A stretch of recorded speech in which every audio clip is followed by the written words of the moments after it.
Le poète a dit vrai. Lorsque l'enfant paraît, le cercle de famille applaudit à grands cris le doux regard qui brille. Doux regard de l'enfance, pur miroir penché sur la vie, œil impatient de voir et de tout découvrir, et qui viendra plus tard s'interroger lui-même devant ce miroir. Œil fait pour scruter, toujours avide de savoir et de recherche. Œil créé pour jauger, pour juger. Jusqu'au dernier regard posé sur un monde attendri, nos yeux ne cesseront de recueillir, d'étreindre, de nous livrer la vie. Deux yeux, rien que deux yeux, l'un, l'autre, l'un ou l'autre. Et pour certains, c'est le drame de la nuit qui tourne sur elle-même, nuit du plein jour, nuit des formes et des couleurs, qui ne finit jamais. Nous n'avons que deux yeux pour toute notre vie, et nous devons les épargner. Pour cela, il faut savoir bien nous éclairer. C'est clair, en somme. S'éclairer, c'est d'abord utiliser la lumière du jour. Mais oui, tout simplement. Vous n'aviez pas songé à cela, je suis sûr. Eh bien, écrivez sur vos cahiers, utilisation de la lumière naturelle. Je prends un exemple. En ce moment, Jean se tient mal, regardez le résultat. Il fait de l'ombre sur son cahier, et sans s'en rendre compte, il fatigue ses yeux. Ne l'oubliez pas, vos yeux sont faits pour la lumière normale, la lumière naturelle. Imaginez un instant que nous nous retrouvions brusquement sous les platanes de la cour. La lumière y est plus vive, mais rien ne nous empêcherait d'y continuer la classe. Avec ça, vous ne seriez pas là pour nous en empêcher.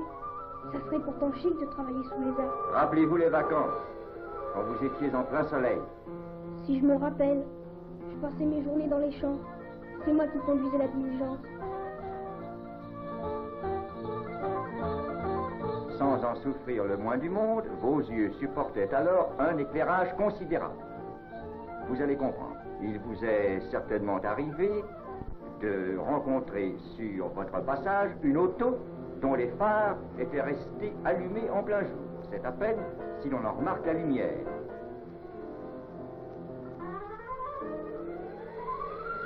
Cette même lumière qui, la nuit venue, vous éblouira au passage. Ce phénomène d'éblouissement se produit chaque fois qu'une source de lumière se détache sur un fond sombre. C'est de plus en plus clair, quoi. Ne quittons pas la campagne, voulez-vous? Le soir tombé, que faisiez-vous? Je me glissais dans les tables toutes chaudes. C'était l'heure de la traite, et qu'il me semblait bon le verre de l'ébrouille.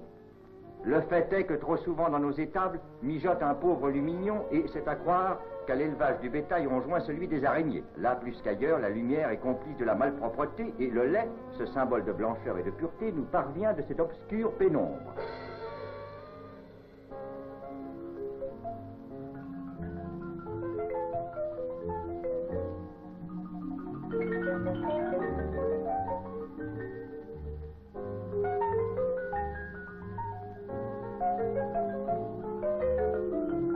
Il serait simple d'améliorer les choses. J'en connais qui n'en reviendraient pas. Les vaches, bien sûr.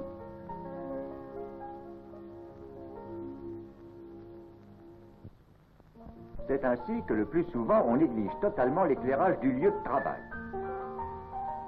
Supposons qu'un jour vous deveniez mécanicien. Oh, pour moi c'est pas compliqué. Plus tard j'aurai un garage comme papa. Avec un éclairage insuffisant ou simplement mal réparti, le travail devient fatigant, pour ne pas dire impossible. En outre, le maniement d'un outil dans l'ombre est toujours dangereux. C'est bien ce que je pensais. Les autos du garage de papa, c'est un peu comme les vaches dans l'étable.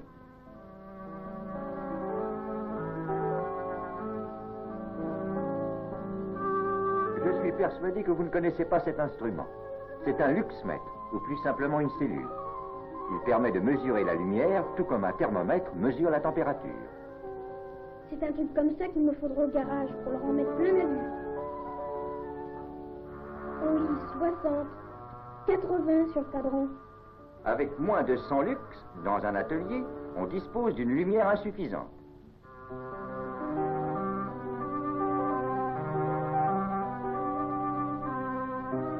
Papa, je viens de mesurer la lumière dans ton garage. Eh bien, tu n'en as pas assez. C'est le maître qui l'a dit. Il en faudrait ici. Voilà, maintenant tu vois la différence. 160, 170 lux. Mais ce n'est pas tout. Il faudrait aussi éclairer là-bas, au fond, près du tour. des murs clairs, des lampes propres, un peu plus puissantes, quelques réflecteurs, tout devient plus aisé, plus agréable. La qualité du travail et le rendement en sont accrus. Et ce qui est vrai d'un atelier, d'un local industriel, est vrai aussi pour vous, lorsque vous faites vos devoirs le soir à la maison. J'en sais quelque chose. Chez moi, la lampe et son abat-jour font de l'ombre sur mon cahier. Évidemment, il y a une solution. Enlever l'abat-jour. Oui, mais ma sœur est là et elle aussi elle a besoin de la lampe. Résultat, nous avons tous les deux de l'ombre sur nos cahiers. Et chaque soir, c'est la même comédie qui recommence.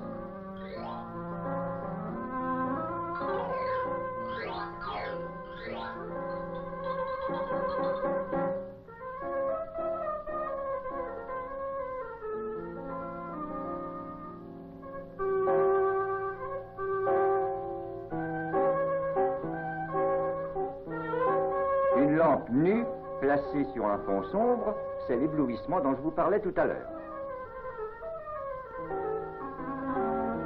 Cette lampe crée des ombres nettes et dures. On utilise ces ombres pour obtenir certains effets artistiques. On peut ainsi animer des sculptures, leur donner une vie, un relief plus ou moins saisissant. Mais pour le travail sous la lampe, il convient au contraire d'atténuer les ombres. Et l'on emploie une ampoule comme celle-ci, satinée intérieurement.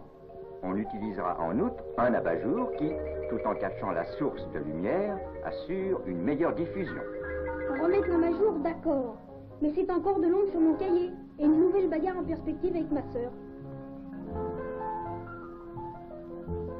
À condition, bien entendu, que vous ayez soin de placer la lampe à une hauteur suffisante pour que votre zone de travail soit éclairée convenablement.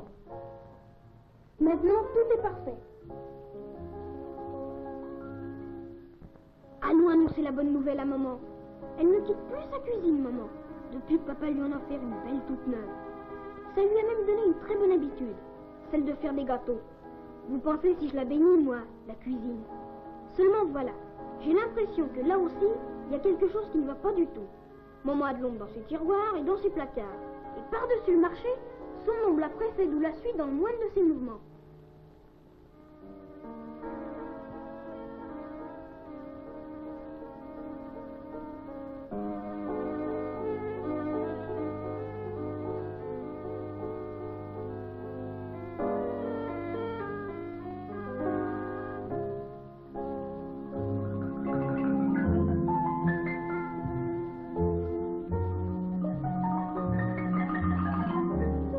J'ai l'idée que maman, elle va y passer toute sa vie dans la cuisine.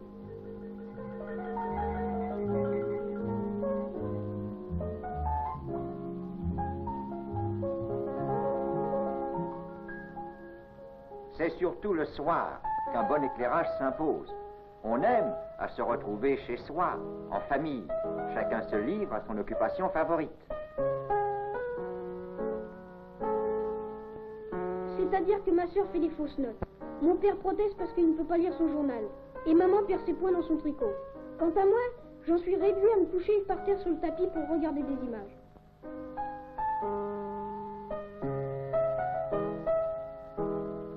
C'est un comble. Il y a pourtant de la lumière partout et personne n'y voit rien. Avec un mauvais éclairage, la veillée devient un moment pénible, fastidieux.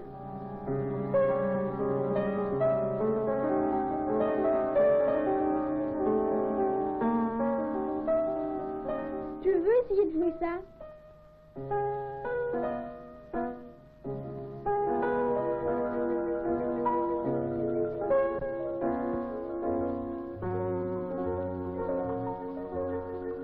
Cette lumière qui rapproche les êtres d'une même famille et les baigne de sa douceur, le voilà bien, le foyer retrouvé. Veux-tu résumer ce que nous venons de dire? Nous n'avons Nous n'avons...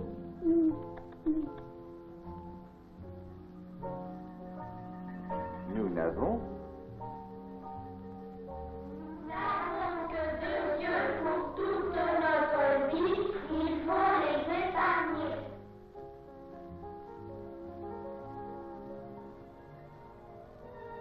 juste harmonie des yeux et de la lumière. C'est elle qui guide la main de l'artisan, aussi bien qu'en usine, celle de l'ouvrier, dont le travail précis s'effectue en pleine sécurité. Harmonie aussi qui préside à notre confort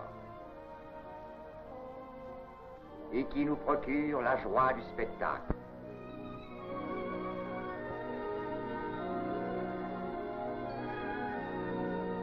La lumière est de toutes les fers.